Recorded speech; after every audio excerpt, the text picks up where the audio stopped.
follow the green running person signs to the exit using either the marble staircase at the end of the building nearest to Bath Abbey or the main staircase. Please do not use the lifts.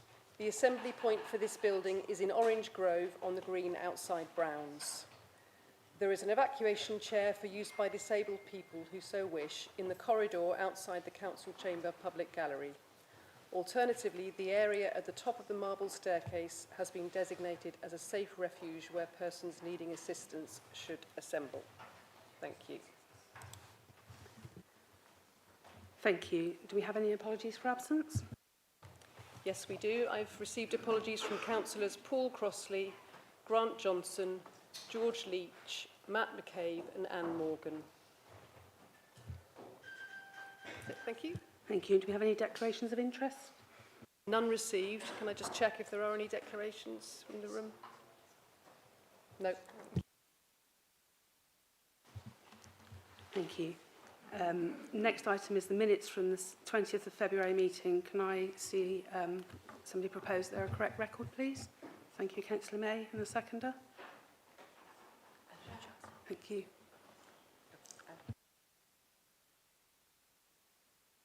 We have all those in favour of accepting the minutes, please.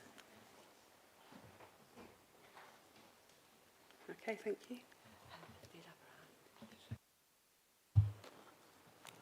I wanted to propose an amendment, if I might, but now you've taken the motion, so I don't really quite know how to make myself seen and heard, but the situation at the last council meeting was questions, statements, petitions, and it says here there were none, but there was one. It was just not delivered. So could I suggest an amendment? There were none delivered, because for various reasons it was not possible for David Dredgewell's statement to be read out. But it was here on the table. Is that okay? Okay, thank you. Thank you.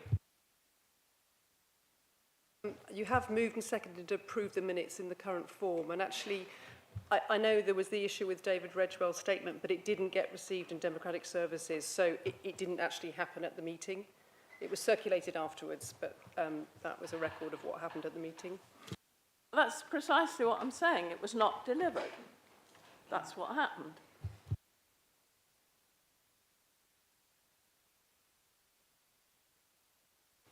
Okay, we're on to item 5, announcements from the Chair. I'd just like to remind all members that to turn your microphones off after you finish speaking so that your voice isn't recorded.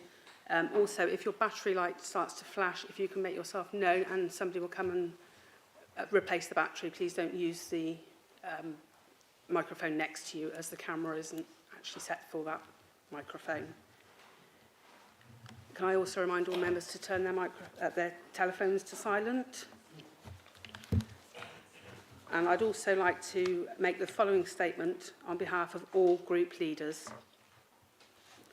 We would like to express deep sympathy for all those affected by the conflict in Palestine and Israel. To those in Bath and North East Somerset area who have been affected by this conflict, we offer our support during this difficult time. We hope for an immediate ceasefire and a peaceful resolution to this conflict, and we hope for the immediate release of all hostages and for aid to be delivered. We believe that Muslims, Jews and people of all faiths and none should feel safe and supported throughout the world, and we therefore condemn the increase in anti-Semitic and Islamophobic violence and abuse in the UK. In particular, we condemn the use of all dehumanising language and call on our communities to treat each other with respect and refrain from inflammatory terms to describe either the Palestinian or Israeli populations. Thank you. On to item 6. Any urgent business? There is none today. So we're on to item 7, which is the speeches from the public. So I'd like to call Jake to come and speak, please.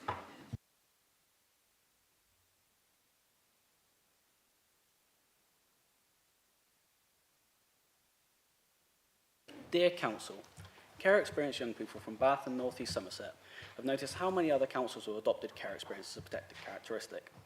It must be a great feeling for their children in care and care leavers. We want our council, our corporate parent, to do the same.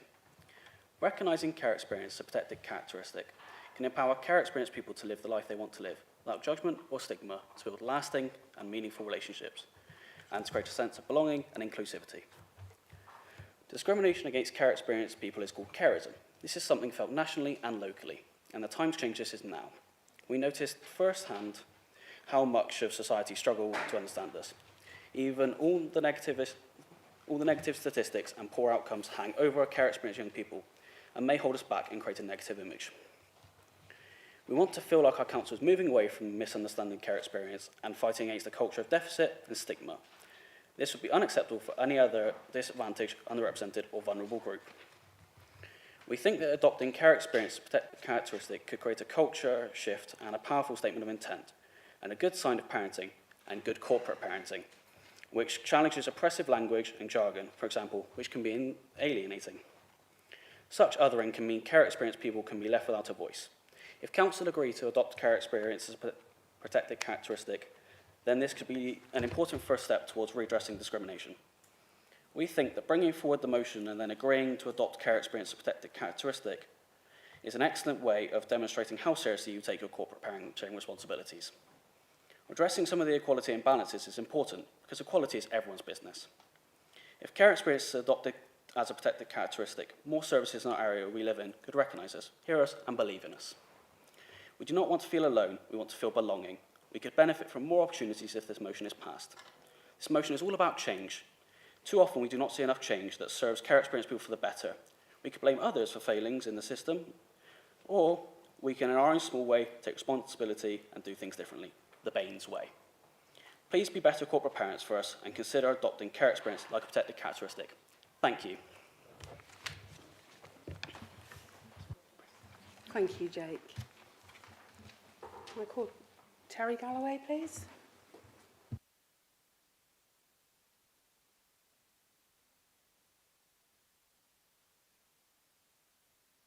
Madam Mayor, councillors, my name is Terry Galloway and I'm leading the campaign nationally to make care experience a protected characteristic in UK legislation.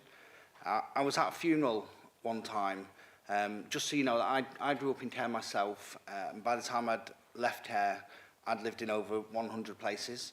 It wasn't great, but I did in the end make a life for myself. I run several businesses right now, but I was at a funeral with my sister where somebody had obviously sadly passed away, and she was really ill, and by that time she'd lost her children to the care system, which is what quite often happens. My brother's also lost his children to the care system, and we're now talking after this funeral, and she's really ill, she's depressed and she's thin, and she's saying to me, Terry, I don't want to be next. And unfortunately, for care experienced people, we are 70% more likely than any other group to die prematurely. 50% of the young people in prison are from care. 25% of the homeless population are from care. And I'm having this conversation with my sister, and all I can do to try and give her some hope is basically say, let's use our trauma, let's use what we've been through to change the care system so that those coming after us don't have to go through the same thing. Unfortunately, she was next, and several months later, her boyfriend killed her, and that was the end of her. So that's why I'm kind of here on my own. But what I want you guys to reflect on is when you see a headline, when you see a tragedy, and you know, just think behind that headline, is there a care experienced person? Because the likelihood is that there is. This is an issue for the whole of society. Obviously, you guys have corporate parenting responsibilities. You guys have the statutory responsibility. But this is for everybody. This is for the whole of society. And that's why it needs to come into legislation. So for me, if you guys can pass this motion tonight, and you can pass it unanimously, and not have it as a political thing, and really join together, you know, you will be the 82nd council across the United Kingdom. That's over 26 million people are now living in an area that treats its care experience as if it was a protected characteristic. What you've got to remember as well is every care experienced person costs the state £1.2 million. And once we all take responsibility, that cost is going to reduce, and we're going to have a better society for all. Thank you.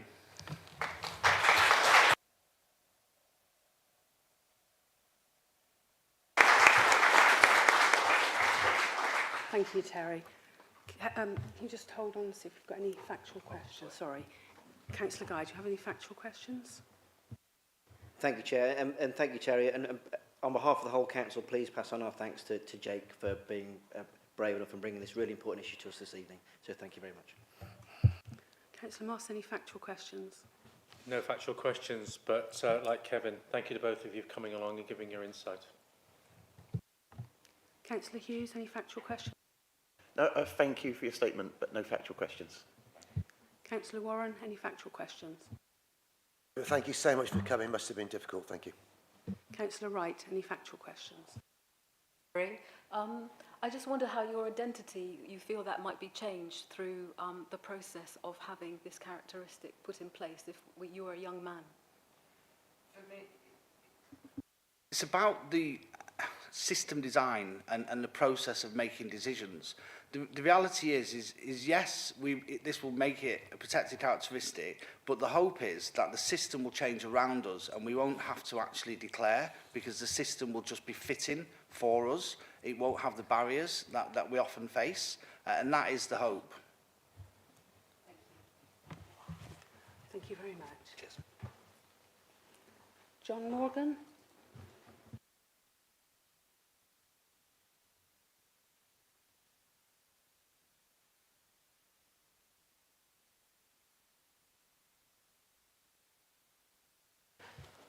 Councillors, I'm speaking on behalf of Alexander Watkins, a fellow resident, about the proposed ETRO to block Winifred's Lane and Lansdowne Crescent.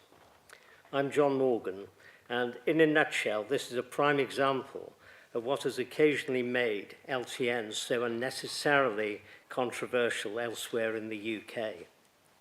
The roads to the east of Cavendish, i.e. Park Street, St James's Square, etc., are in all but name already LTNs. The Cavendish Road, Winifred's Lane, Zion Hill alignment is in LTN speak an arterial road. This peak period route is one of only 4 south-north routes, the others being Lansdowne Lane to the west and Lansdowne Road and the A46 to the east. I attended a co-design workshop in July 22. The only intervention proposed for Winifred's was one traffic calming hump.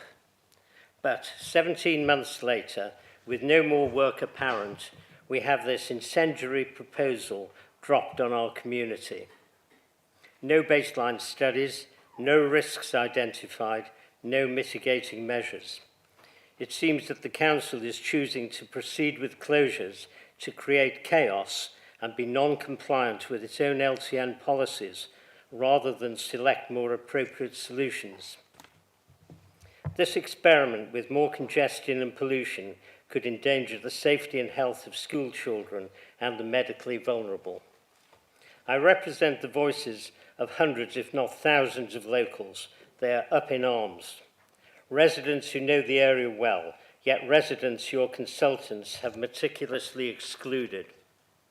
Supposed beneficiaries, such as Lansdowne Crescent, are in representational disarray. There is even opposition from Cavendish Road. Diverted motorists will be forced along Zion Hill Place's blind corners and narrow pavements and past Kingswood School's primary school and nursery exit, or via Julian Road with its shops, doctor's surgery and St Andrew's Primary School. Ironically, this is just after the council has successfully improved the streetscape, actually forming a more livable neighbourhood here, soon to be reversed, I fear. On to Morford Street with its socially deprived Balance Street flats, again, residents who are never consulted. And finally, to clogged and narrow Lansdowne Road and one of the most dangerous junctions in Bath. All this without any apparent consideration for the 31 park and ride, emergency services or pedestrians on Lansdowne Road. Councillor Rigby said, "We are committed to delivering our livable neighbourhood programme because we want streets where everyone is safe." Councillors, in your heart of hearts, will this experiment truly make everyone safe? I urge you to reconsider this misconceived experiment. Thank you.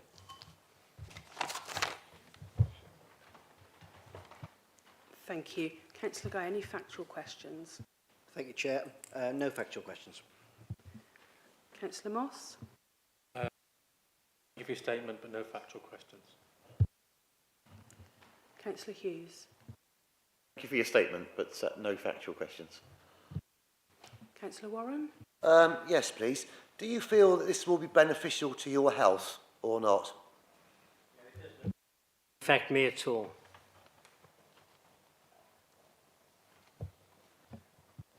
Councillor Wright? Statement, no factual questions.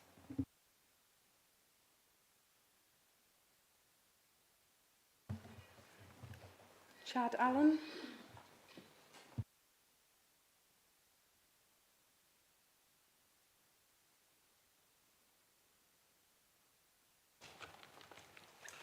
Good evening.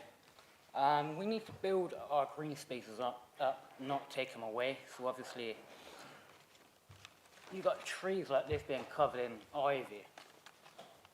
You've got tags on them. So if you've got a number on it, does that not mean it's a listed tree like this listed building? So when listed trees are destroyed, how are you going to repair the system that we got? So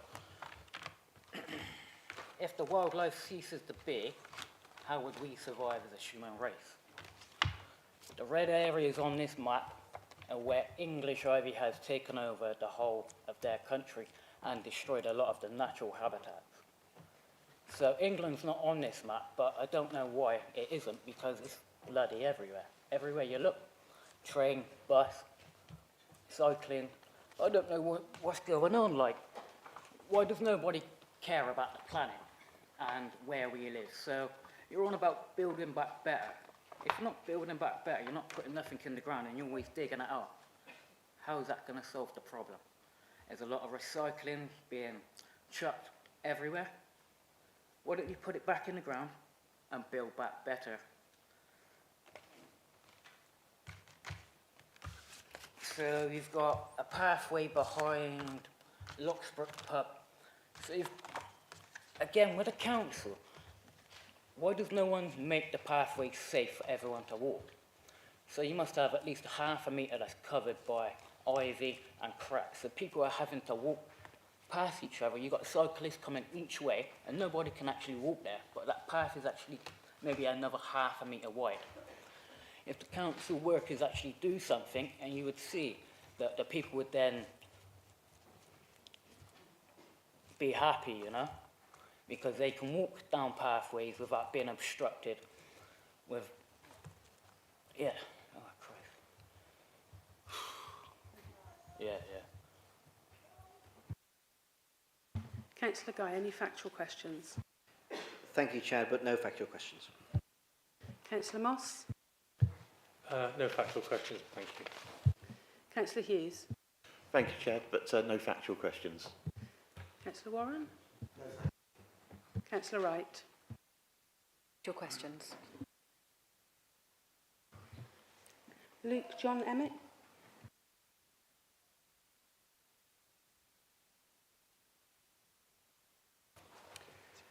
Good evening, councillors. I'm here to raise your support for our cultural industries. I was pleased to see culture mentioned in the abstract of the Heritage Services business plan. I attended Tuesday's scrutiny panel to hear it discussed and was encouraged to hear about the internal cultural audit, which has begun, and plans that are in place to investigate Bain's cultural infrastructure before summer. I urge you to publish and disseminate the outcomes to the public, cultural workforce and organisations. But I am disappointed that culture is not more heavily embedded in the Heritage Plan. If one of the Council's priorities is to embed culture within all key policies, why hasn't that happened with this plan? It only mentions culture 4 times, and one of these occurrences was to state the full title of the DCMS. This is a missed opportunity, one I hope is not an indicator of your approach to culture from now on. Moving forward, I would like to see 1. Include cultural industries at the centre of all discussions around culture and Baines. 2. Appoint a dedicated cultural officer or councillor, a conduit for organisations to connect with the council and access local funding bodies. 3. Repair Baines' damaged relationship with the Arts Council. 4. Show written and evidence commitment to culture. This commitment will help cultural organisations secure more funding by giving confidence to funding bodies.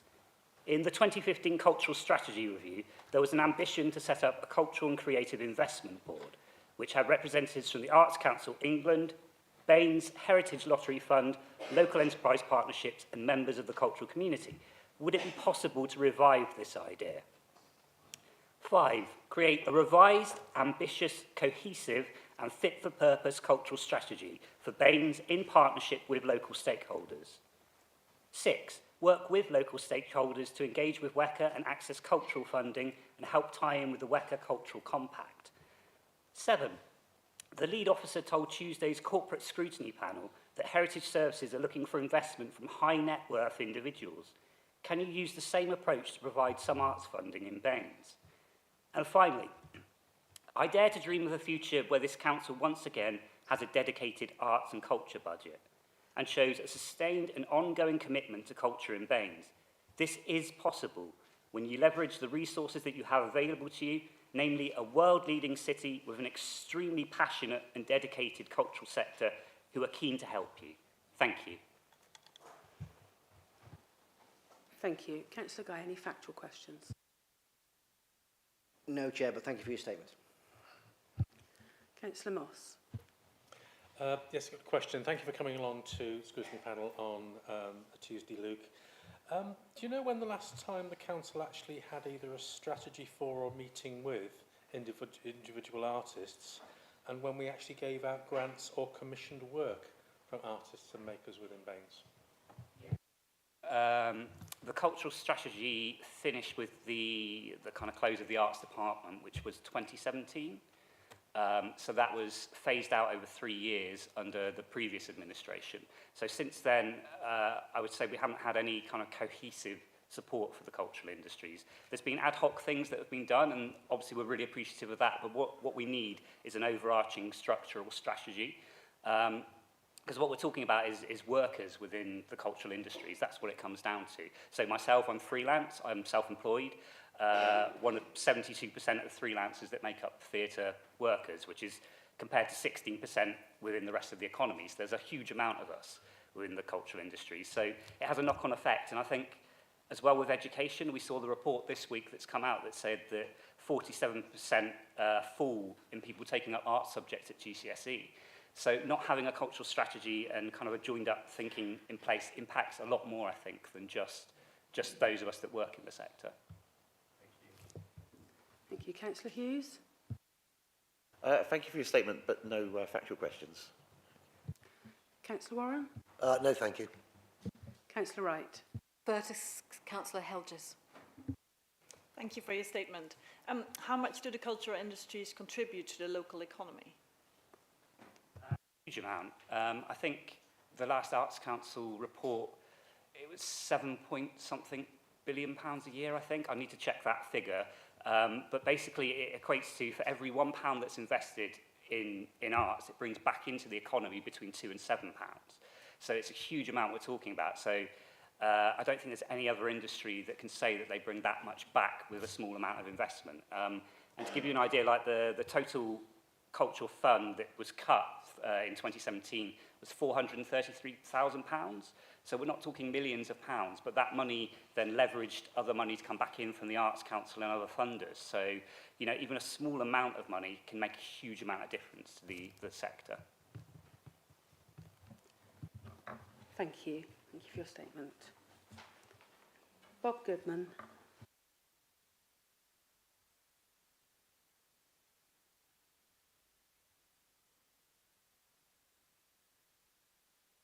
As a fellow of the RICS, I speak tonight about the legality of listed building consent. Weeks ago, this council prosecuted an individual for carrying out work to a listed building without consent. Yet I have found many areas where this council are doing exactly the same. The council compulsory purchased 2 listed properties in Wellington buildings in 2016 because the owners had let them fall into disrepair. The council's own department undertook the work.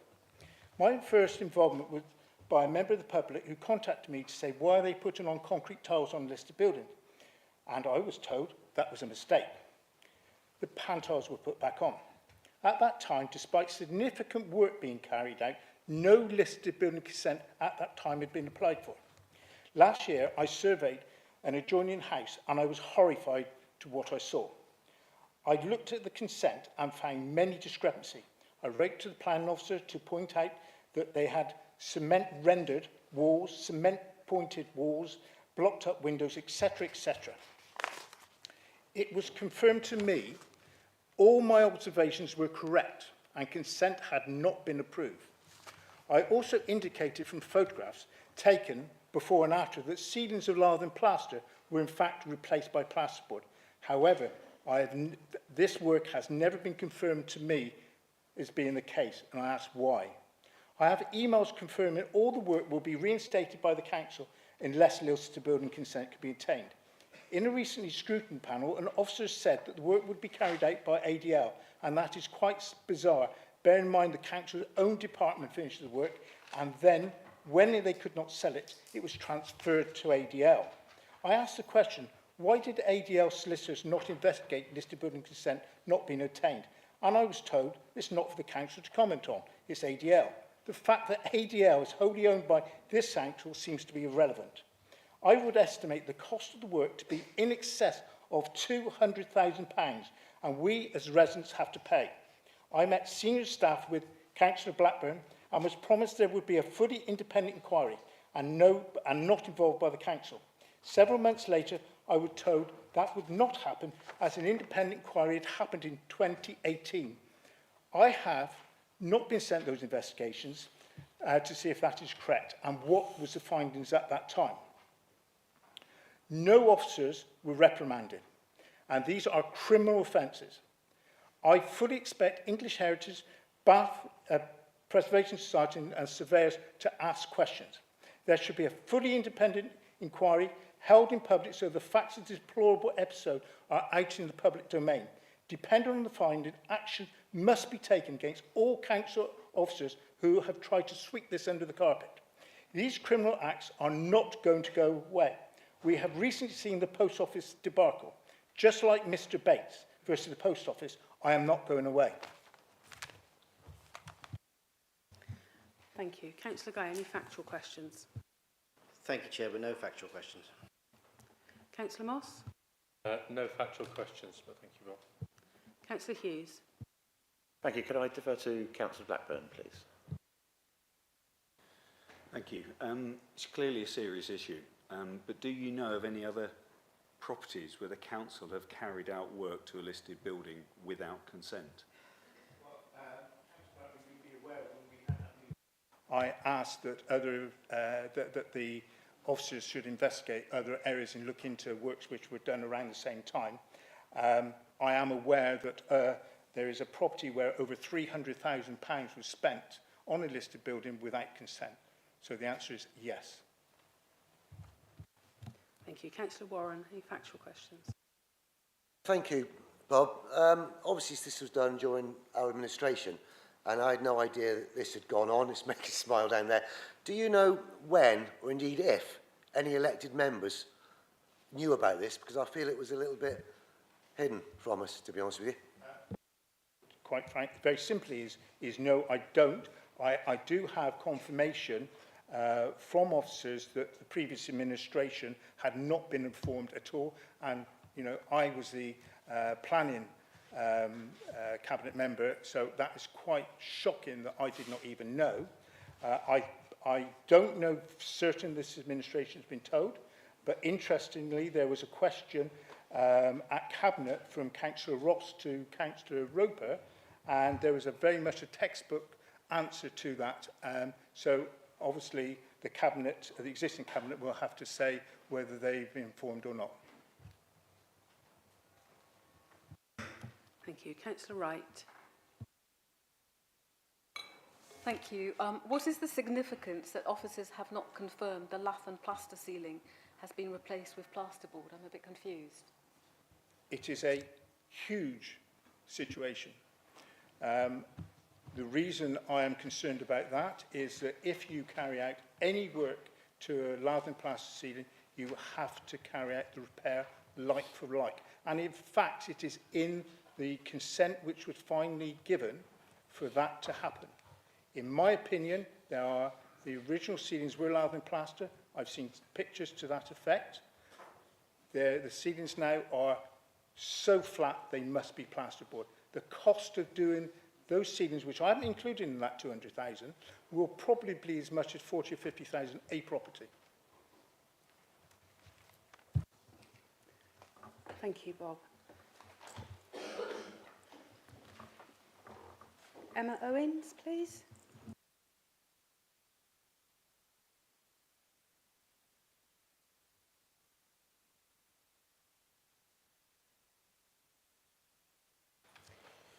The question I would like to ask you in the room is this. Is supporting Israel's right to commit genocide still the safest thing for Bath politicians to do? We assume that the persecuted and besieged population of Gaza are the only ones facing an existential risk in this crisis. They are a population mainly of unarmed children, after all. What kind of backlash could we possibly face here in Bath as long as our politicians play it safe, block debate, and support the far more threatening nuclear-armed Israel?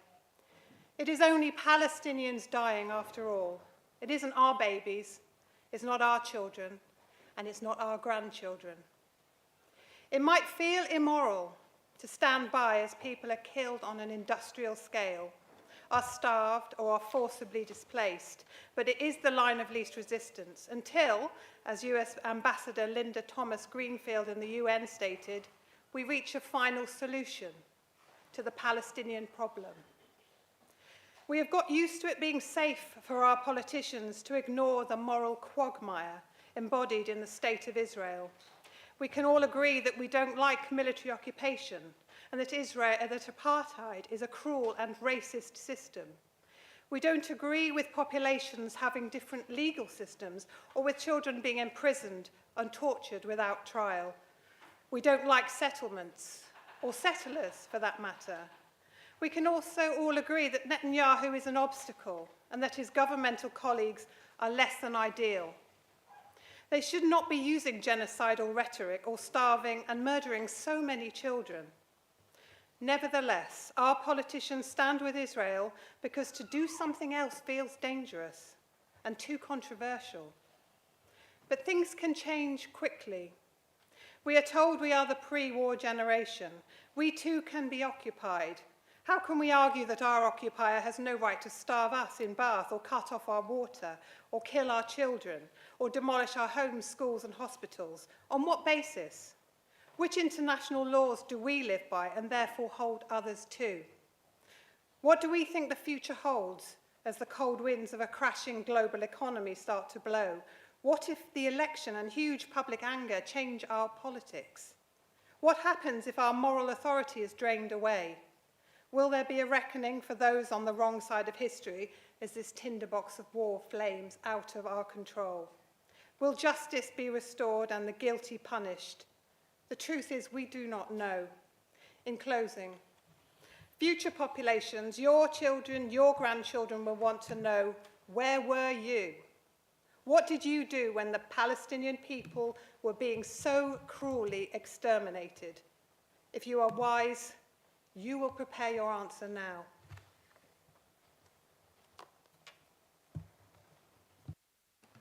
Thank you. Councillor Guy, any factual questions? No factual questions.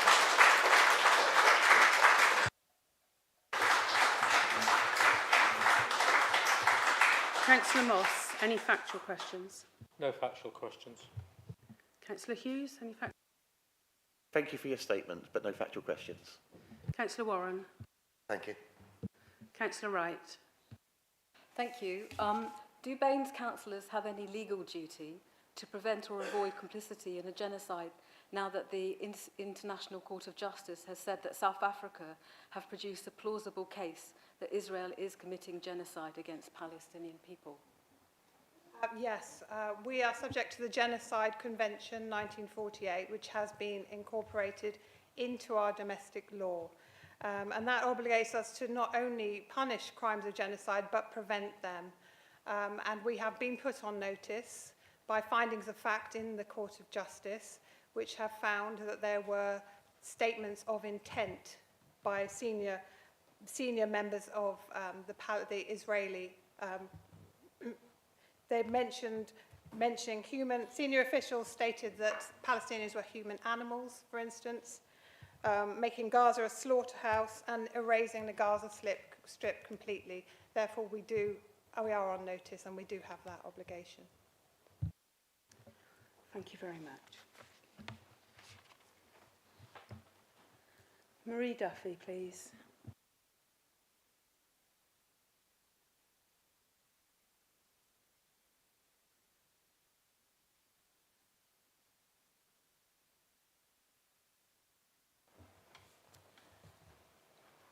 I'd like to begin by saying that, well, potholes seem to be a huge problem for Bath residents, but for some it's not their only concern. Right here in Bath, we have residents with families in Gaza who would see that as a minor inconvenience. They have huge craters where their homes and streets used to be and have no other option than to navigate their way through those ruined streets, dodging IDF snipers to get basic food and water.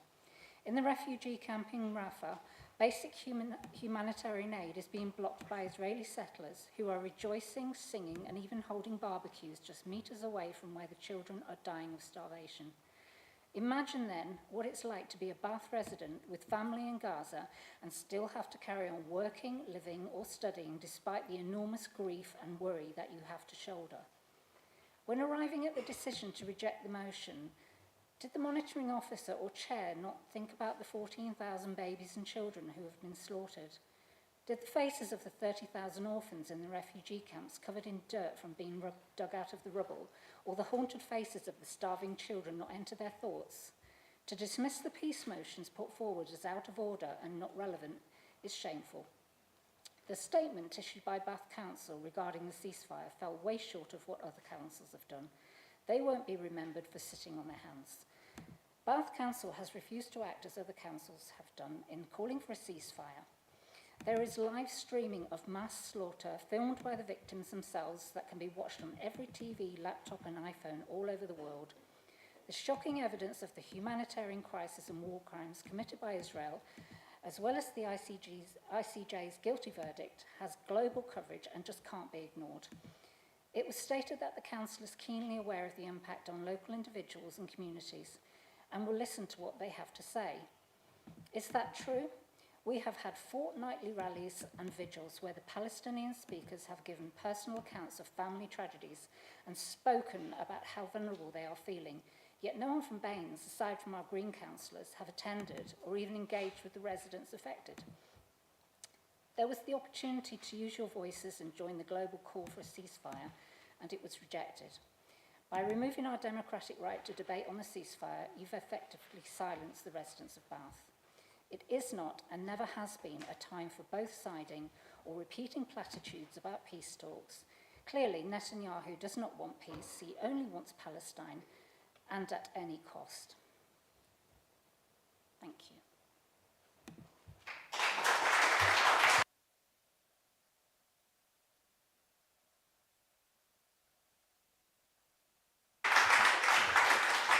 Thank you.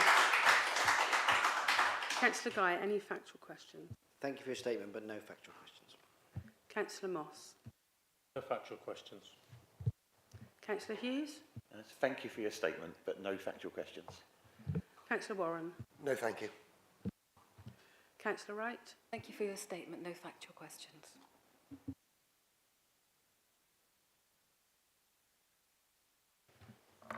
Alice Georgiou.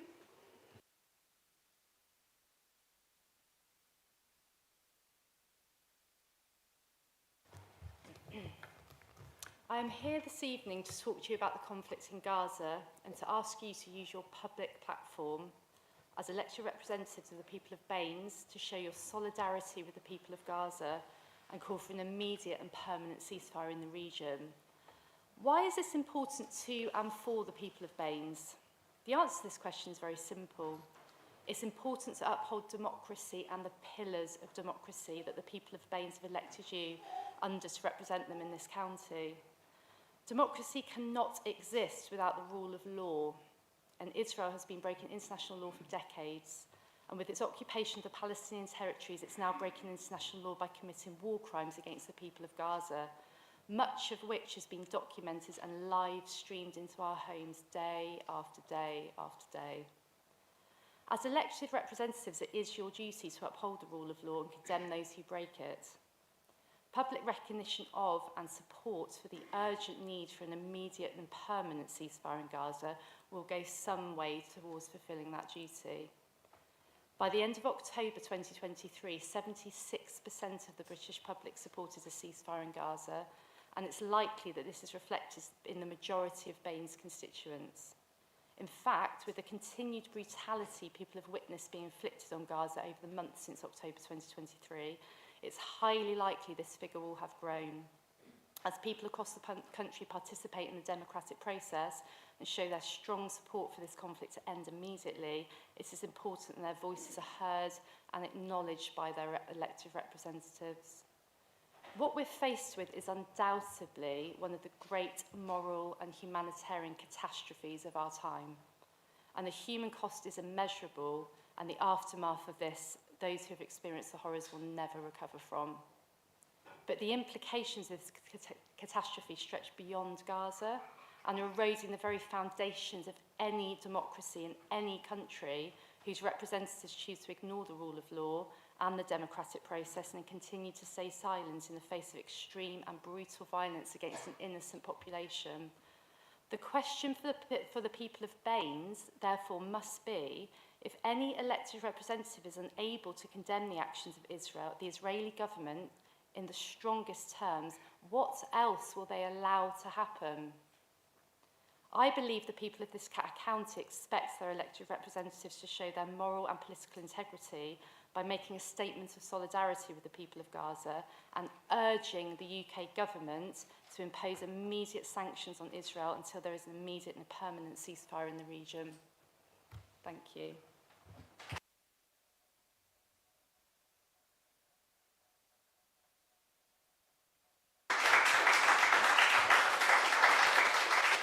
Thank you.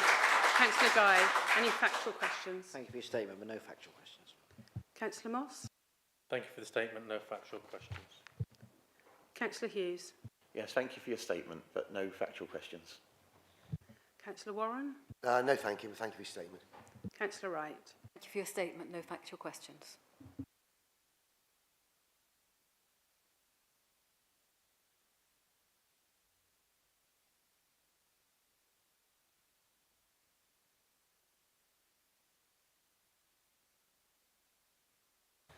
I can't sleep at night. I have a constant headache. My mental health is deteriorating. My GP has prescribed antidepressants. I grind my teeth at night. I feel like I am living a nightmare. I go to bed thinking about it. I wake up thinking about it. If I wake up during the night, it floods into my consciousness and I can't get back to sleep. I'm exhausted and I'm ill. I feel permanently on edge. I find it difficult to relate to my family and friends. It's like they exist behind a wall. I don't know what to do. I feel helpless. There's nothing I can do, but I can't do nothing. I can't move forward with my life. Every day things don't mean anything anymore. When I look at my small grandchildren playing happily, full of joy, I think about children having their limbs amputated without anaesthetic on bloody floors, or being picked out of rubble in little pieces and being put in a bin liner. A vision of hell. I have lost my faith. My life will never be the same again. This is what I hear every day from many people I know and local people who I am getting to know who live in Bath and North East Somerset. Their numbers grow by the day. A rising tide of beleaguered people looking to their political leaders to act. For Palestinians resident in BAMES with family in Gaza, it's of an entirely different order. I try, but I can't begin to really comprehend what they have been going through since the start of the mass displacement and genocide, the second Nakba. How do you function when you know that your parents are starving to death, when your 3-year-old twin cousins have been blown up in their uncle's lap and the pieces can't be found? When you feel the terror, trauma and despair of your loved ones who have been abandoned by a heartless world?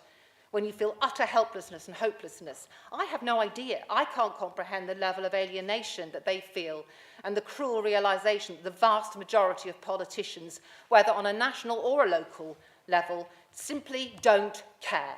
or do both siding or bury their heads in the sand or, unbelievably, side with the oppressor. Where is your humanity? Don't tell us that this is just an international issue that you have no power to influence. That it is not proper council business. You cared about the Ukrainians. You flew to their aid and drew them to your bosom. You raised their flag and twinned with a Ukrainian town. You couldn't do enough too quickly. Don't tell us it's not your business. It is your business.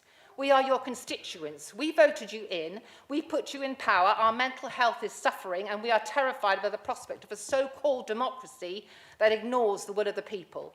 We are appalled that you do not care enough even to have a debate. How dare you treat this genocide, this Holocaust, as if it is an inconvenience? How dare you sweep it under the carpet? How dare you turn your backs? Do you not understand international law? Do you not follow what is going on in the International Court of Justice? Do you not realise that those politicians who do not act to do everything in their power to stop this slaughter are complicit and culpable? If you don't want to table a ceasefire motion because it's complicated, understand that it really is not. Go away. Do your homework. Wake up. Get out of your comfort zone. Stop being so intellectually dishonest. Shame on Bath and North East Somerset Council.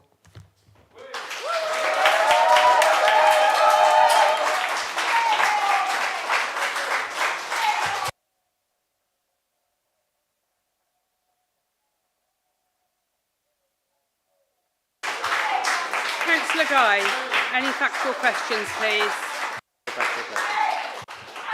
Councillor Moss. No questions. Councillor Hughes. Thank you for your statement, but no factual questions. Councillor Warren. No, thank you. Thank you for your statement.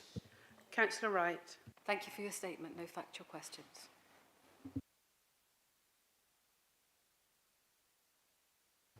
Sophie Higgins.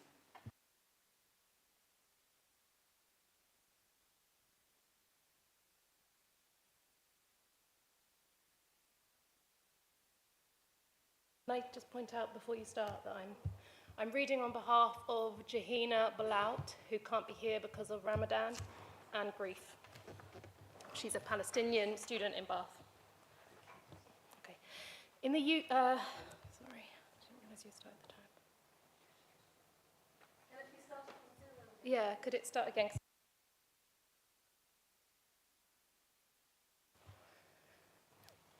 In the face of mountains of well-documented evidence of Israel's crimes, I still hear Bathonians, including our politicians, not only refusing, but priding themselves on not taking a side.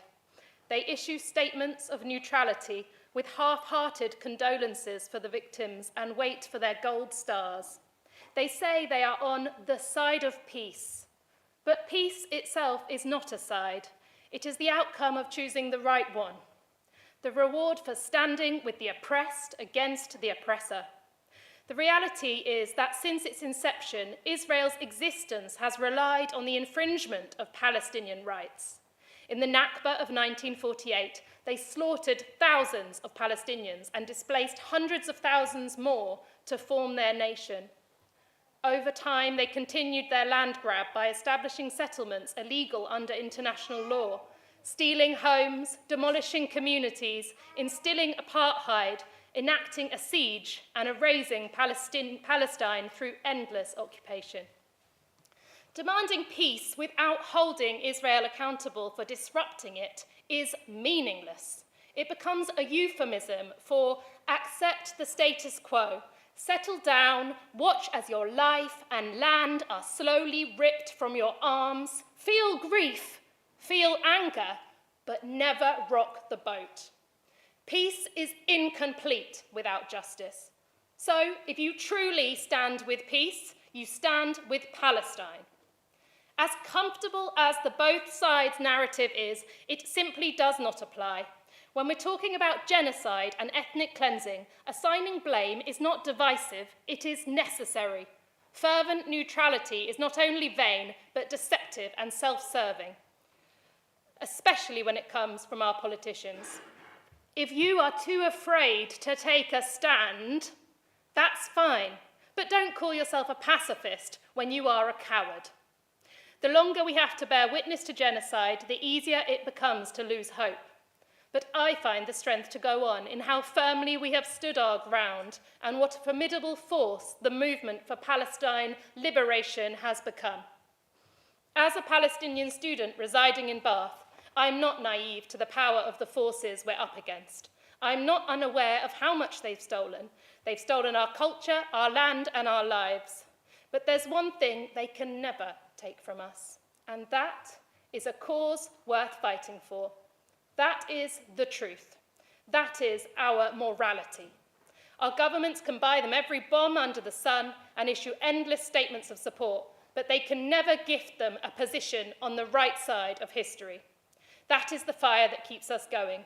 That is why we showed up on day 126, and we will keep showing up however many days it takes to free Palestine.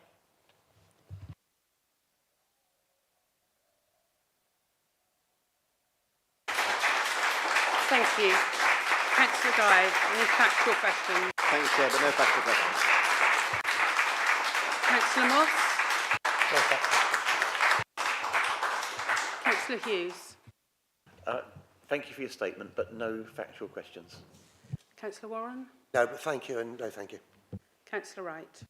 Can I defer to Councillor Helgers, please? Thank you for your statement. Please, could you elaborate on why the cause you outline impacts British people, particularly residents of Bath and North East Somerset? Well, I assume you all know the history of Britain's involvement, but I think just in terms of right now, what it means to people today is that people under a certain age have been told that colonisation and empire is a thing of the past. We were told it's a thing of a past, it's part of Britain's shameful past, but that we can move forward in a multicultural Britain. We've got people like Caroline Elkins, who wrote A Legacy of Violence, History of the British Empire, which was out last year, and she talks about the legalised lawlessness that the British did in the colonies. So we know about that, and we're ashamed of that, but we thought we had a chance to make it better, even in the face of the poly-crisis that we know industrialisation and our colonisation has contributed to. But now, in this moment, we see, oh, colonisation is not dead. We're not decolonising our institutions from structural violence. No, what we're doing is actually, it's still happening. We're still okay with colonising. It's a British legacy project, and we're supporting it, we're backing it. It's in front of all of our eyes. The legalised lawlessness is witnessed by more people than to a close, please? Yeah. Thank you. And it's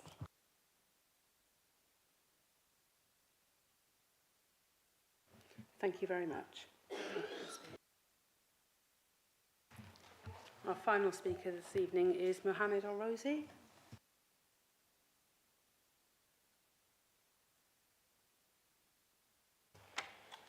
Councillors and residents of Bath, I stand before you today after 160 days of relentless bombardment of Gaza, the city where I come from, to question the Council's silence and inaction.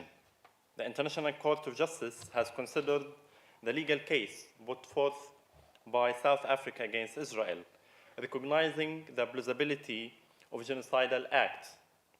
Yet, despite this, and the marches organized by the residents of this city, calling for peace and justice, you haven't demanded a ceasefire. You haven't demanded a ceasefire yet. How many more lives must be lost before we utter the word ceasefire? Silence in the face of violence is complicity. There's no name for it, other name for it. Your inaction speaks volume, including to our local community in Bath.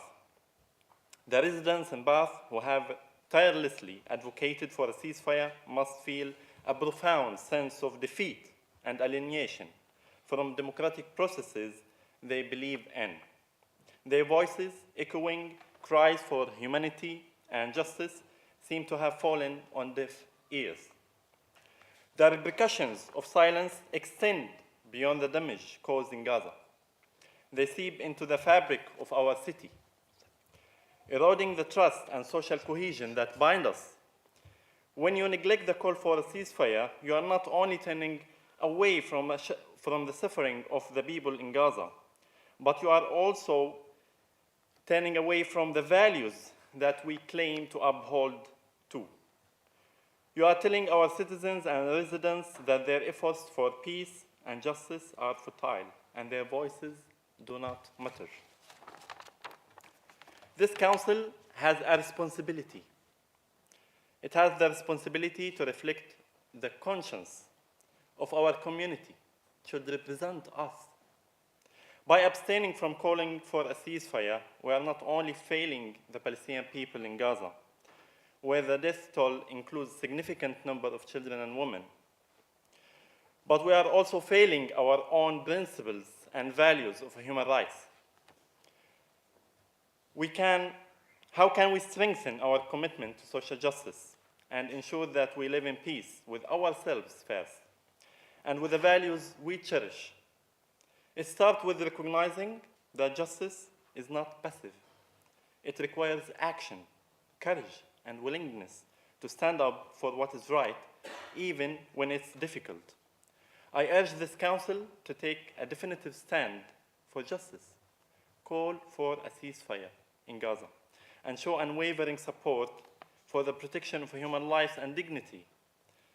Be the leaders who choose to speak up, to act, and to contribute positively to the social cohesion by aligning your actions with the values of justice and humanities that defines us.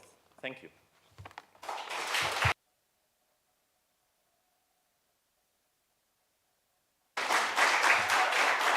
Thank you.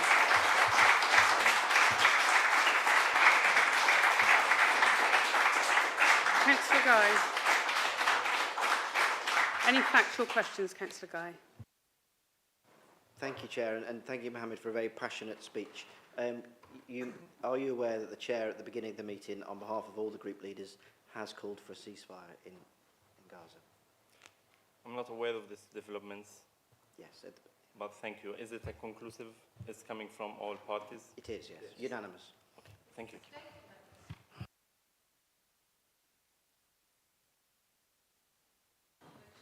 It's not a motion yet. It's a statement.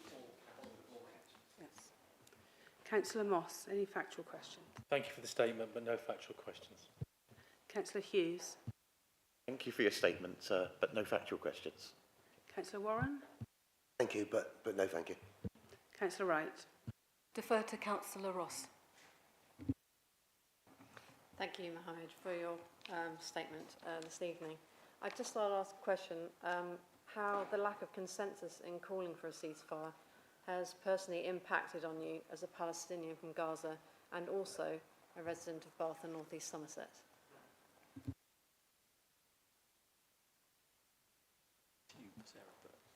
I think I live for the last 6 months in a mix of feelings. First of all, feeling defeated, disappointed by the lack of action from different political, at different political levels. And this has impacted my well-being and my feeling of belongingness to this city. I feel like my life doesn't matter, my well-being doesn't matter, but also the life of my family who lives in Gaza and who are stuck in Gaza doesn't matter. And we've seen the action which has been taken by this council and by Westminster at different levels when other crises have taken places. But in this case, it didn't happen, and it caused a lot of damage to how I believe in this kind of system, the limits of democracy that we have here. Thank you. Thank you so much. I'd like to thank all of our speakers this evening for coming along and sharing your statements with us. Thank you. Let's move on now to main agenda items of this evening. Item 8, Member Allowances Review. Councillor Wood, please. Thank you, Chair. I'm happy to move item 8. Each 4 years, we're required to be presented with such a report. Our role today is to reappoint the Independent Remuneration Panel. I would like to do this along with thanks to that panel for an otherwise thankless task. I move. Thank you very much. Councillor Moss. Formally second, as this is a matter for the Independent Remuneration Panel.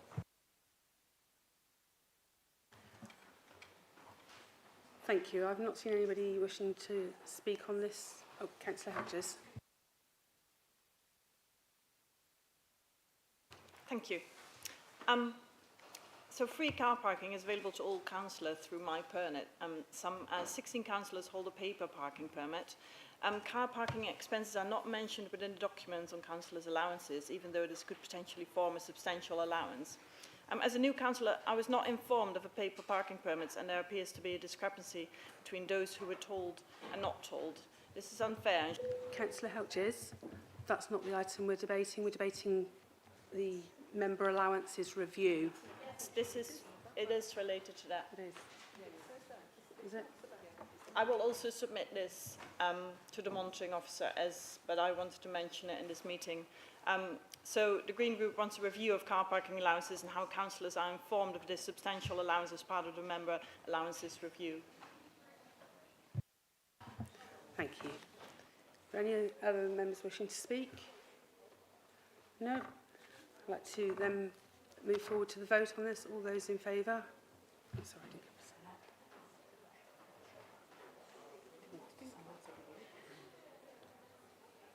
Okay, just to check, anybody against? Any abstentions? That's carried, thank you. Item 9, Charitable Trust Board Annual Report. Councillor Ball? Yes, you may think you've seen this report earlier in this council administration. In fact, you haven't seen, you've seen the report from 2 years earlier. This report actually is 2022-2023 Charter Trust Status Report, which I thought was a bit more applicable to bring it to this council in the following year after close of accounts. The accounts are before you this evening and the recommendations are for you. I'll therefore move. Thank you. Councillor Wright? I'm seconding the annual report. Thank you.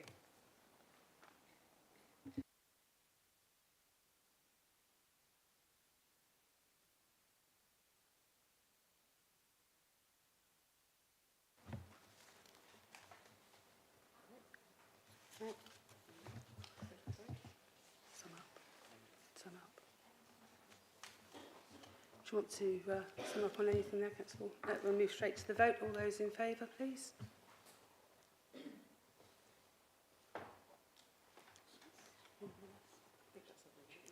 Okay, anybody against? Any abstentions? No, that one's carried. Thank you. On to item 10, motion from the Lib Dem Group, Care Experienced People. Councillor May? Chair, thank you. I'm very pleased to propose this motion on treating care experience as a protected characteristic. Councillors will note that I'm moving the updated version with input from Councillor Hardman, which has been circulated.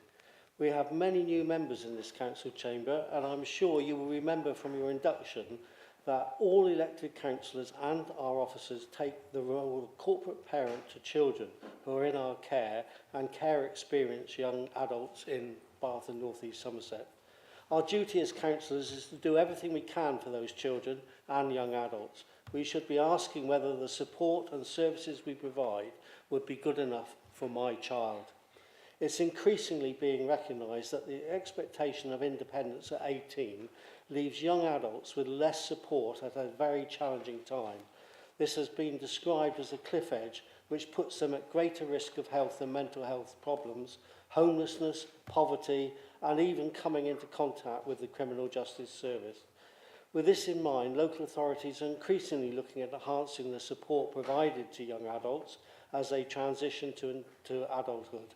In Baines, our updated pledge to children in care includes a clear statement of our duty to support young people moving on from care until they are 25 years old. We must welcome trying to do everything we can to help them. Sadly, statistics, as Mr. Galloway highlighted earlier on, that being in care does lead to significant disadvantages, and care experienced adults may therefore engage more with council services on an ongoing basis. As a further example, 1 in 4 care experienced young people reported having sofa surfed in 2022, and 1 in 4 of homelessness people are care experienced. Positive action is needed to redress these inequalities. The value in doing this is that the whole council will need to recognise that this group will face disadvantage. We will also mean that we will need to acknowledge that they could be discriminated against. Whilst their trauma and experience cannot be taken away, we as a council can consider and prevent further discrimination when it comes to our policies and decision making. This is one way we can show we care for them as they are our own children. This change will open doors within Baines to help our care experienced young people benefit from the same protections as other legally protected characteristics.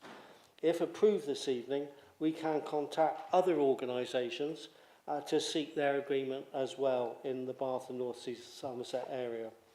Our influence as a local authority is complex, wide-ranging and powerful.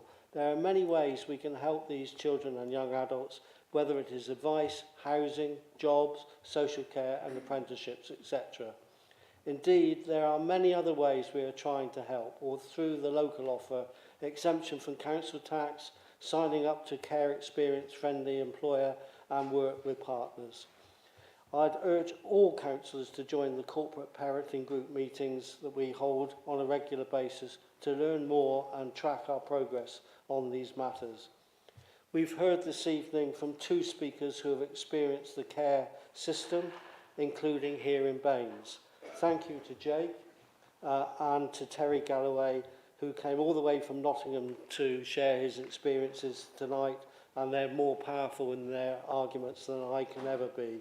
And sitting in the audience, we've got Alex, who came along last night to the corporate parents group meeting and put up really, really good arguments that we listened to very carefully. This motion is our opportunity to say, do the right thing for our own young people who have experienced our care at whatever stage they are in their lives. In adopting this motion, we will join 81, as we've heard, other local authorities who have agreed to recognise care experience as if it were a protected characteristic. I commend the motion to all councillors, and I hope that will be adopted on a cross-party basis. Thank you, Chair.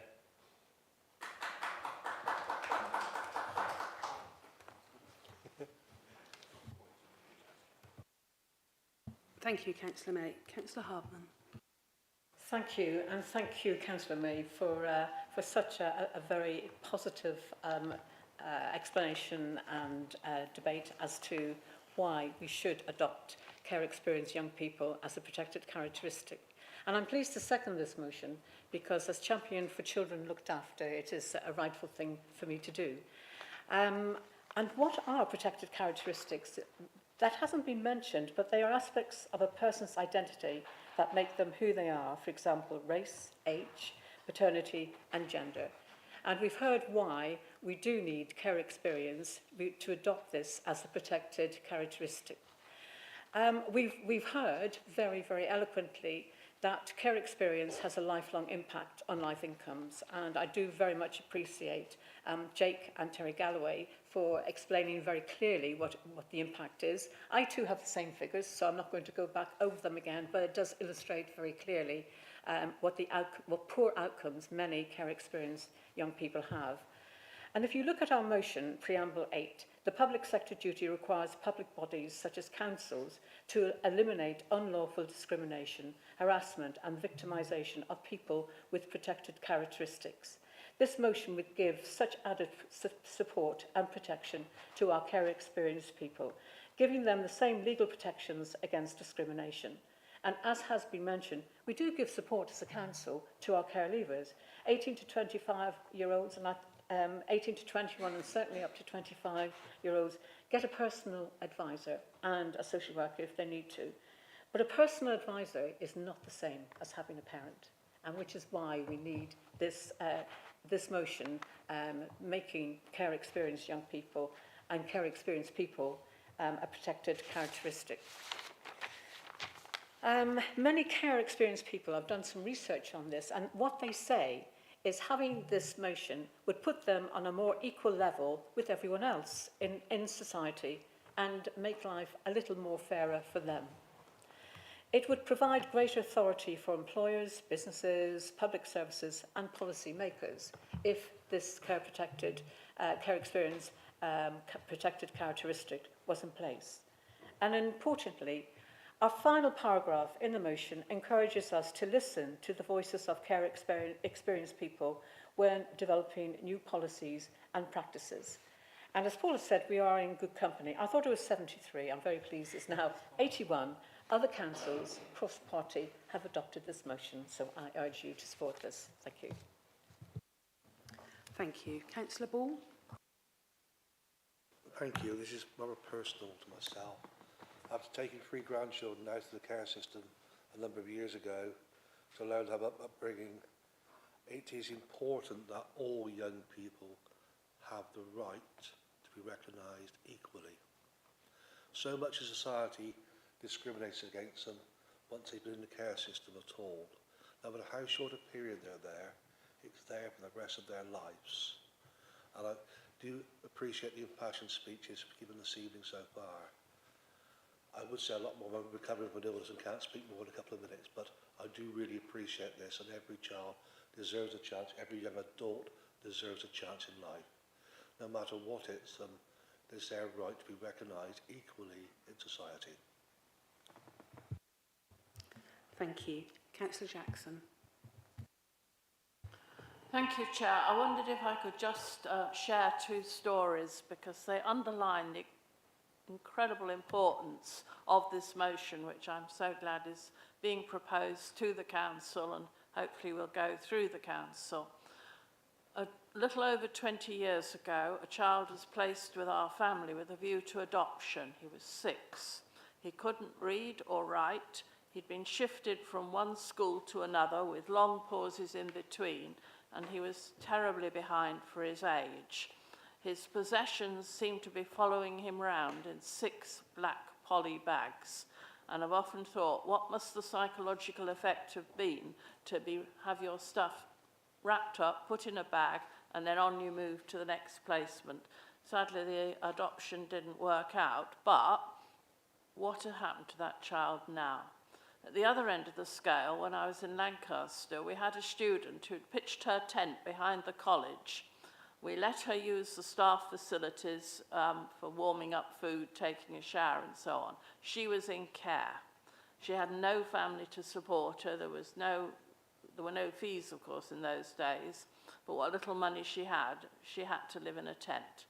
So thinking about the boy and the girl and their futures, the more we can do to help the children who've been through this, maybe these are extreme experiences, I hope they would be for nowadays, but the more we can do to help, the more this council should do. Thank you. Councillor Wright. Thank you. Thank you. This motion is vital to the lives of many. I don't know about you, but when I was first elected, finding out that I was a corporate parent was one of the most terrifying things of being elected. And last night I was I'm very pleased to attend the event that Councillor May had organised, and all councillors were invited to in their capacity as corporate parents to hear directly from the young people who we are responsible for. And I would urge all councillors to ensure that they commit to these meetings, as the decisions we take do impact on the lives of the people who we care for. And only by taking the time to consider their voices will change take place. You need to be in the room to do this. The Green Group is fully committed to supporting this motion. Thank you. Thank you very much. I haven't seen anybody else wishing to speak. No. Councillor May, do you wish to sum up? Thank you, Chair. I think the examples we've heard tonight, both from the speakers and within the chamber, brings home just how complex it is for the individual person.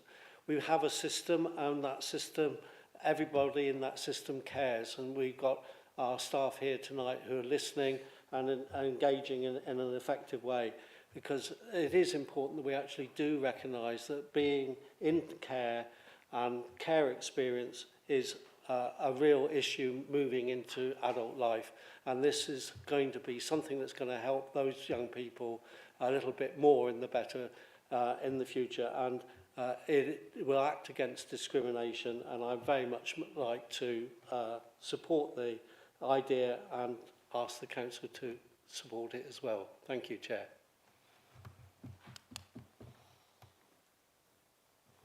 Do you want me to? No, no, thank you.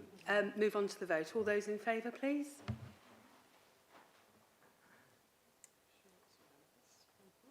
Okay, that looks unanimous. Just check. Anybody against? Anybody abstaining?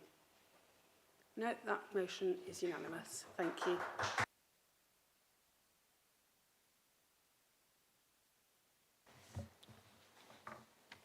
Okay, that moves us on to item 11, motion from the Labour Group, debate not hate. Councillor Mansell.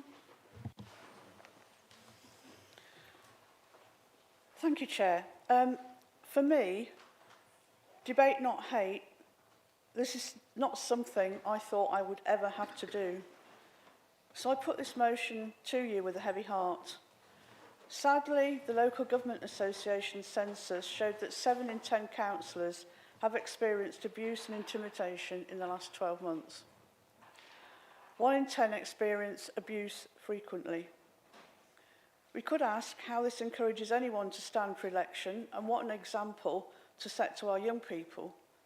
Surely this impacts on our prized local democracy. It's fantastic that every political group supports this motion, but it's more than a vote.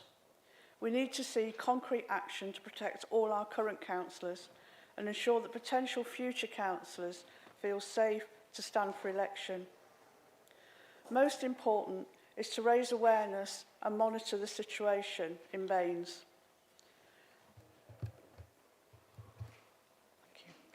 The biggest complaint I get is that the general public are not aware of the types of abuse we are subjected to.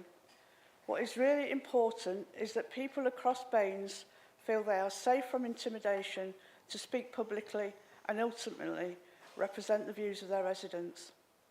Suggested actions can be quite simple. They mostly don't cost anything either. That must be a win. To promote the Debate Not Hate campaign is one of the ways we can do this. For example, adding the banner to your email signature, which is provided by the Local Government Association Toolkit. The toolkit covers quite a lot of areas, but one of the increasing areas of concern is handling online abuse.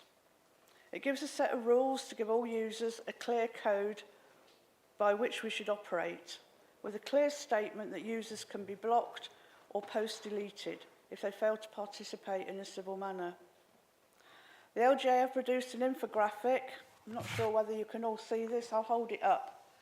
But it's a quick reference guide to help us to understand which steps can be taken to protect ourselves online and how to respond to abusive messages. Thanks, Dave. But there's lots of other infographics that we can use. Research with council shows that the most important thing is to have a clear reporting mechanism which we can use to monitor and record incidents of harassment and abuse of councillors and officers. This includes equality monitoring. So is there more abuse and harassment directed at women or men, disabled people or black and Asian minority ethnic people, LGBT plus people? And once we've got the monitoring, that should give us information to bring in appropriate actions to follow up. There's also a need to identify the types of support that councillors need. Which agencies or individuals with the appropriate training could do this? We should ensure that advice is tailored for elected officers to ensure our safety as we go out and about in our local communities. There should also be clear dynamic risk assessments which again look at the specific needs of each councillor, as they more than likely will be different. There should also be a priority to councillor well-being. We talk about this a lot at work, but if we're subjected to abuse and harassment, where are the well-being initiatives to support us as councillors? Can we tap into existing processes for officers, or do we have a checklist of organisations to contact who will deal with the negative impacts of personal attacks. So let's make sure we don't just agree to these words, but we take some concrete steps to make better changes for the future. I'd put this motion to you. Thank you. Thank you. Councillor Romero? Madam Chair, councillors, we live in a society where attacks, abuse and intimidation of public figures has become normalised. Councillors and council officers who often live, work and socialise in their communities are routinely trolled on social media, often from anonymous accounts and quite possibly from people within their local communities. Sometimes this turns into face-to-face verbal or physical attacks. Some claim that sharing their views are part of an ongoing commentary of actions being taken locally and nationally. This commentary moves at breakneck speed from reasonable discussion to vicious and often personal attacks. Such continuous abuse clearly has an awful impact on the health and well-being of those targeted. I know of quite a few who have left council employment or stood down as councillors because of this intimidation. I get told repeatedly by family, friends and residents that they wouldn't want to be a councillor because of the relentless attacks. Some might have stood for election but won't because they don't feel safe. Local democracy needs representation from all parts of local communities, but this is less likely if sections of a community feel intimidated or fear they will be abused. If we call out harassment and know it will be monitored within the council and by the police and that support will be given and action will be taken, perhaps this will start to turn this toxic tide. I am all for healthy debate, but none of us needs abuse or intimidation. It harms us as individuals and is damaging to democracy.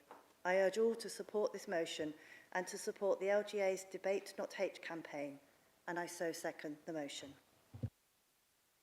Thank you. Councillor Ball? Yes, thank you. Again, as a personal issue to myself, I've received a lot of hate and abuse in the past.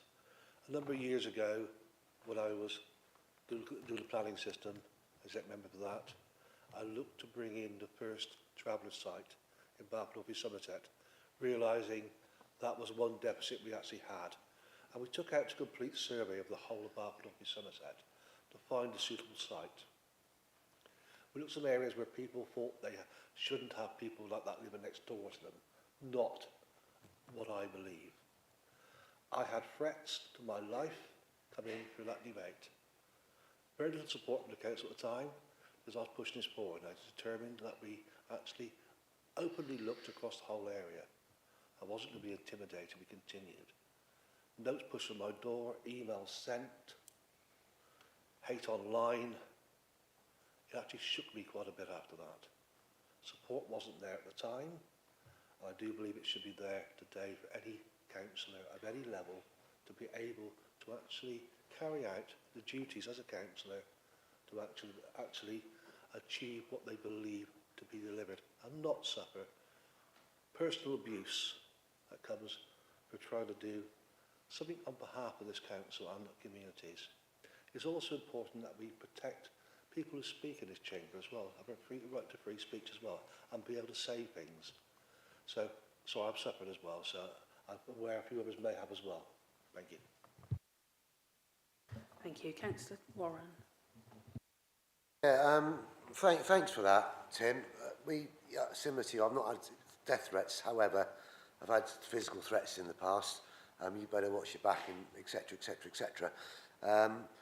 And it's funny, politics isn't in a great place at the moment. There's one of a few politicians that have done things they shouldn't have done. But I think on the whole, if we have conversations in this chamber, I've had lots of pops with Tim, for instance, in the past. But actually, your friends are in, you respect each other. Because the thing with most people, I think, get in it for the right reason, which is to do good. And that's what we try and do. And I think we all want to get to the same points at the end of the day. That's trying to make the place that you live a better place. We might go different ways, but that's what we want to try and get at the moment. We'll all have an argument. So we'll go out after him and say, that was fun, wasn't it? La-di-da-di-da, it is what it is. But I think sometimes, especially as a former leader of the council, things do creep up on you. You know, one stage, you come sit down outside in a cafe and you can't have peace and quiet because people are at you all the time. And you almost accept it, but it's not right. And when after I had my sabbatical, should we call it, for 4 years, you kind of get up in the morning and you walk away and you come into town and you don't get any stick, you don't get any abuse. Actually, I don't think you actually realise how much it all kind of gets on your shoulder because it just gradually creeps up on you. And you don't realise it. And when it's gone, then you think, well, actually, that shouldn't happen, really. And it's not the right thing because I think I can speak for everybody in this chamber to say we already got into this for the right reasons. Anybody that stands for election, I have great respect for them. Whether you agree with the policies or not, you have respect because actually it's not easy to stand up there and put your hand up. You know, it's probably 4 or 5 for every 4 or 5 that get, for every one person that gets elected, there's probably 4 or 5 that don't. So, you know, respect to everybody in here. I know that didn't win. And you don't deserve, I can't see anybody in this room that actually deserves that abuse. And it is hard, gets harder and harder to get people to stand. And I think those of you that do stand and got elected, then hats off to you. And you do not deserve that abuse. And it just shouldn't happen. Thank you. Thank you. Councillor Moss. Thank you. I think the danger for us, and what's happened over the last few years, is that the earache that you expect to get as councillors, because if you are a local representative, has turned into abuse. And disagreement has turned into hatred. You expect to, I expect to go down to the pub and get a bit of earache about Baines and decisions or whatever over a pint, and you agree to disagree. But in the last few weeks, I've had social media, as I think a few of others have had, being responsible for the death of babies and young children. And tonight we've heard that we're complicit in genocide. How on earth, I have to say, as a councillor from Westfield, I'm complicit in genocide on the other side of the world, I fail to understand. But the danger is it creeps up on you. It creeps up on us and we fail to see it coming. And like Tim, like both Tims, Angie, my wife, in the past has had anonymous phone calls, I know where you are. I've had a brick through my window, and that's alongside the letters with death threats and the rest. I have to say this was in Bristol rather than in Radstock, and I think what it had in common with both Tims was in a position of responsibility. And I suppose the conclusion from that is, first of all, why are we stupid enough to do this job? And secondly, how on earth can we expect anybody else to come and do this job? How can we talk to other members of the community and be a councillor? It's like, you've got to be kidding. And unfortunately, you see both nationally and internationally, looking at the election campaign in the States, it is more and more common to characterise your political opponents as your national enemies, to characterise people that you have to hate rather than you have to argue with and to disagree. And I don't think it is any coincidence that we have seen 2 members of Parliament assassinated in the last 8 years. We saw 6 members of Parliament assassinated in the previous 142 years. And that statistic on its own, I think, is scary. So I'd like to thank Leslie for bringing this to the council here. And I think it's right that we will all support it, but I think it's more important that we actually think about it and remember and don't let this type of behaviour creep up on us and become normalised. Thank you. Councillor Guy. Thank you, Madam Chair. I'd also like to thank Councillor Leslie. As leader of the council, you expect to have a level of criticism, both constructive and also sometimes aggressive at times, but you don't expect to constantly receive hate mail, death threats, people coming up to your husband and giving them abuse randomly in the street. That is beyond unacceptable. And we all in this room have this level of constant tide of the correct word is hatred that has bubbled up post-Brexit. But I think the point I'd like to make, Chair, is we in this room have a level of responsibility as elected individuals. I know for a fact that some people in this room have blog accounts or anonymous Twitter accounts. And often when they're used by your fellow councillors to just spark a wedge issue, just throw a bit of petrol on an issue or a fire, and it triggers people who are boiling with hate. I would just ask councillors in this room, just before you press send on those anonymous accounts or those blogs that you have, just think of the impact that you might have on a fellow councillor in this room, that is only here, as Tim says, to do the right thing. People make mistakes. People do the wrong things every now and again. You need to put your hand up and say sorry for that. But people do not deserve hate. Thank you, Chair. Thank you. Councillor Hedges?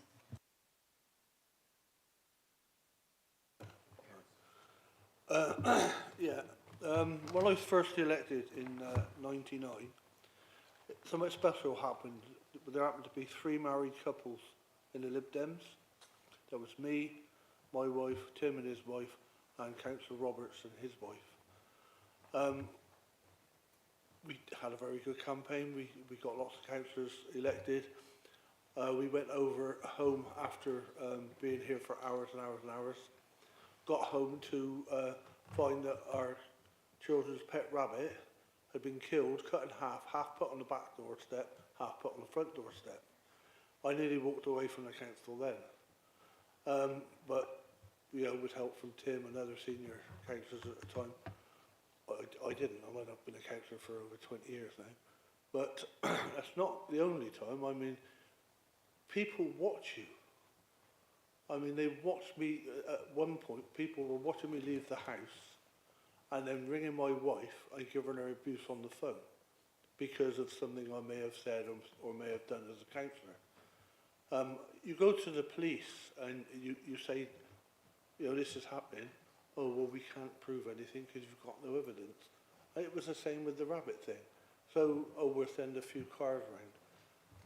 Sadly, that's not good enough. Not on this today's age, especially with all the extra media you've got.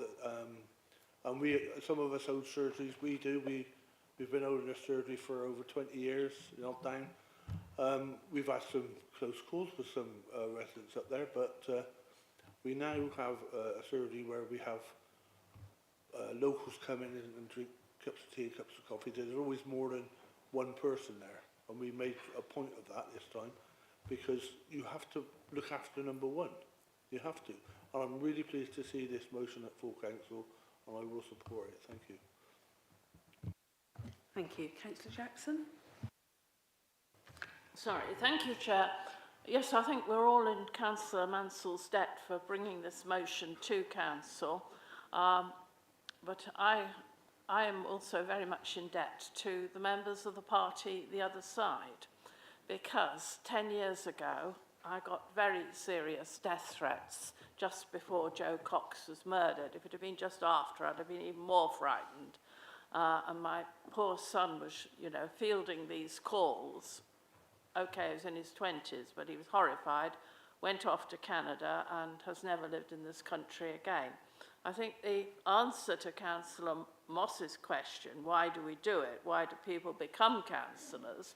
It's because we want to make Bath and North East Somerset a better place for our children, and certainly with a lower level of violence and everything that goes with it. So I think we persevere, but we do ask an awful lot of our families, and I'm grateful for their support. But of course, I'm particularly grateful to Councillor Rigby and Councillor Crossley gave me a lot of support and encouragement when I was taken in, because after all, the last place you'd expect me to go to is a Lib Dem home. Thank you. Councillor Alton? Yeah, I became a councillor in May last year for the first time, and I had been working as a village agent in Midsomer Norton for 2 years before that, working in the community with lots of people for all kinds of range of issues. And I became a councillor because I thought I could take it up the next level up and do even more difference and make a bigger impact in Midsomer Norton and Radstock. And everything was going fine. And then I received a very horrible, well, firstly a phone call initially asking why I had sent a leaflet to this person, a Lib Dem leaflet. And it seemed quite strange because this person lived outside of the Midsomer Norton North ward, and I couldn't work out how they'd got their leaflet. And it turned out that his mate thought it would be a really big joke to put this leaflet through the door and say that we're very grateful that we've accepted a donation from them, but it wasn't that, it was just a big joke. And I went along, took the phone call and said, look, it was obviously a mistake, I do apologise.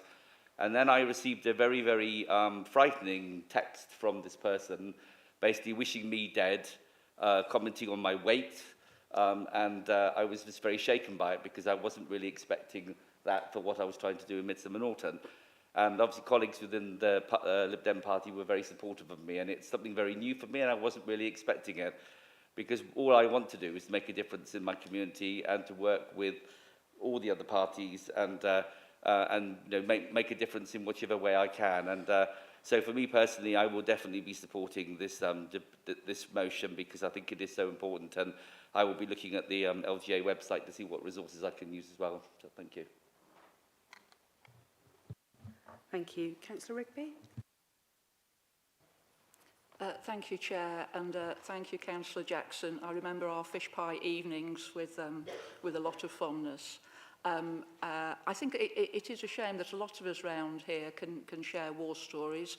I've had some experiences which were less than optimal, but I take it as with real optimism that people here do acknowledge why we all came in to do this in the first place, and that yes, we will disagree on matters of policy, and yes, there are times that our values aren't entirely aligned, but that does not or should not translate to any ad hominem attacks. We need to talk about policy, we don't need to attack people. And actually, it's right and proper that if we see someone else who's having this activity directed towards them, we reach out and help. The main point I wanted to make, however, was it's not just us. We're elected officials, but quite a lot of our officers too get treated in a way that is not acceptable. And in a private sector organisation, different kinds of actions would be taken sometimes. We are dealing with the public, and we absolutely are here to serve. But being here to serve, whether as an elected member or as an official, does not translate into being able to be treated with complete disrespect or with hate or in any way that makes people feel less than what they should be feeling. So I'm very pleased to see this motion has been extended to cover officers as well as elected members. Thank you. I don't have anybody else wishing to speak. No, Councillor Mansell, do you wish to sum up, please?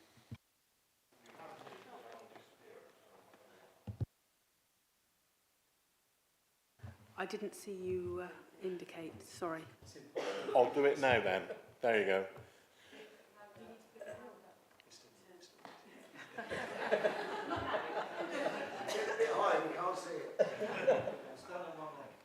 Yes, absolutely. Thanks, Chair. I'm simply going to make the same point that Amanda made, but I think it's important that the thousands of people watching this on the webcast don't just think that this is special pleading on behalf of a bunch of councillors just because we got beaten up a few minutes earlier. But I think it's important to recognise that we do this as volunteers. We do it because we love it, occasionally, and we've got the opportunity to walk away. Our officers don't. They're working for a living. They are earning their way in this organisation, and they don't choose to be insulted, attacked, and treated with disrespect in the way that perhaps we volunteer to be done, especially if we come through a political party. And I think it's important that the resolution is clear that anyone who's involved in delivering services on behalf of this authority needs to be treated with respect. It's not acceptable to attack people, to threaten people, to bully people, and I'm sure we've all had the same experiences, and we could tell war stories until the sun came up tomorrow about what happens. But our officers don't have that same opportunity. They are appointed, they're doing a job to the best of their ability on behalf of this council, and I think we should absolutely respect their position as well. So absolutely support the motion, and let's make sure we make this a reality. Thank you, Chair. Thank you. I do think that's the last speaker. So, Councillor Mansell, would you like to sum up? Thank you, Chair, and thank you to Dina for seconding it. Thank you for everyone, Councillor Ball and everyone, for sharing your experiences. The whole motion is about having a debate and not having hate. And I start to think nowadays I'm a bit like my grandmother, you know, it's there just seems to be so much of it around. Back in November we passed a motion on Get Me Home Safely, and here's another one that sort of fits with it. And it's quite right to say it's not just about us as councillors. We are volunteer, we do put a hand up and say yes, we'll do this. But every one of us here and out there working for Baines and people going home from work should be treated with respect and dignity, in my opinion. And I think we can be in a position where we might disagree, and we will, but we can do that in a way that is civil, and we can do it in a positive way. The campaign being run by the Local Government Association, it has got just lots of information on there. There's loads of infographics, loads of things you can look at quite quickly. You've not got to read loads and loads, but do have a look at it, and let's look at how we work together in a much better way, because I think what we're saying here, when I put this motion, I wasn't expecting as many people to be saying, that was me, that was me. There's a song by the Mothers of Invention which says, it can't happen here, it can't happen here, but the next line is, but I'm telling you, my dear, that it can. Let's make sure it stops happening here. Thank you. Thank you. So we put this motion to the vote. All those in favour?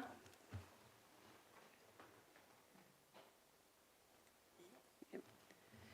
Anybody against? Any abstentions? No, that's carried unanimously. Thank you.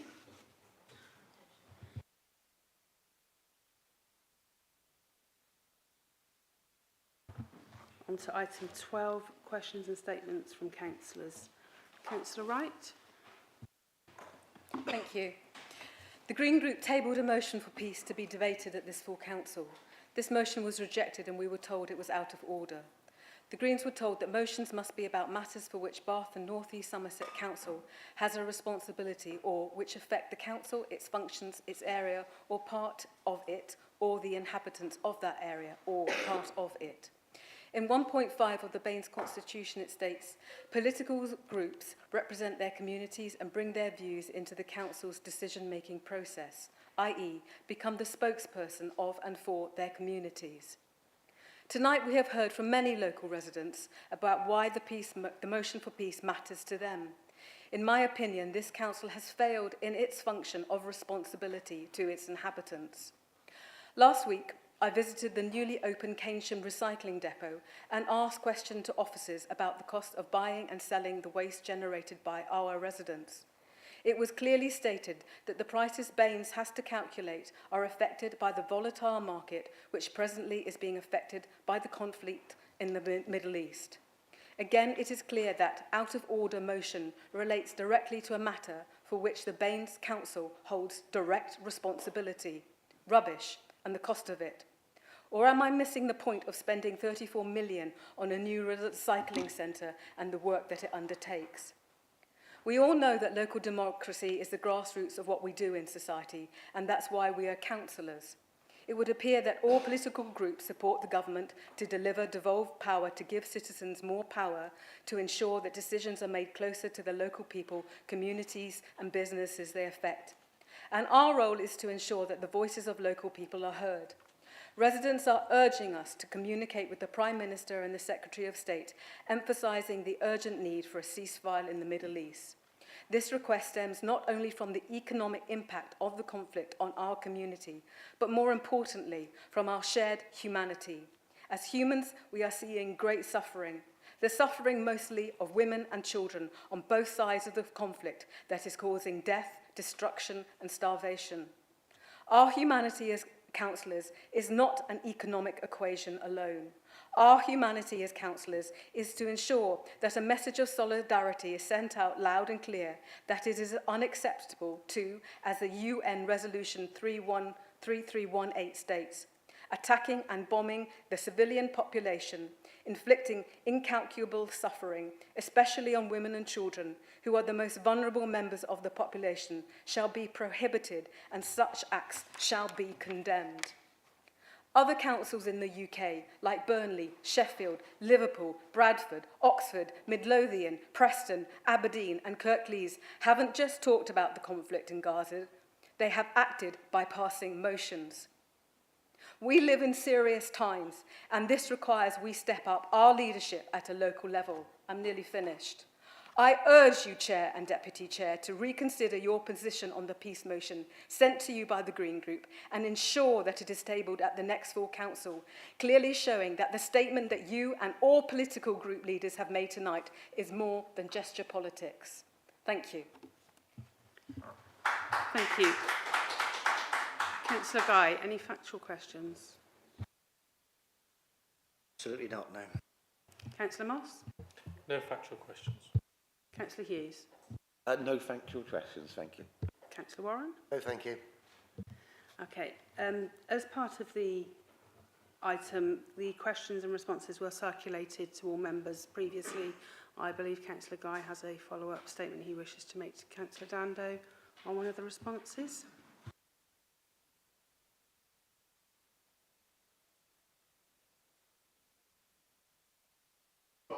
No? This is Alexandria. Oh, yes. I didn't realise we were doing that this evening, but I'm more than happy to finish on a high. Yes. So, Councillor Dando has asked for an update on our situation with our friendship agreement with the City of Alexandria. I continue to have regular meetings with the Mayor. I'm very pleased to say that we've not just got generators out for the Children's Hospital, the main hospital, we've also managed to get an ambulance out for the Children's Hospital, and we're currently looking at a fundraising for a school bus to bring in children from the suburb areas, which children in the suburbs have not had education for some time. So very pleased with that. I'd also like to state that there was an exceptional reception at Bath Abbey, attended by lots of residents, and was also, we have the privilege of having some people from Alexandria come here, some musicians. And finally, we are in the process of twinning a number of schools from Bath and North East Somerset with schools in Alexandria. So overall, we're making exceptional progress, and I'd just like to pass on our warmth and friendship to our City of Friendship in Alexandria. Thank you. Thank you. That brings the meeting to a close. Thank you, everybody.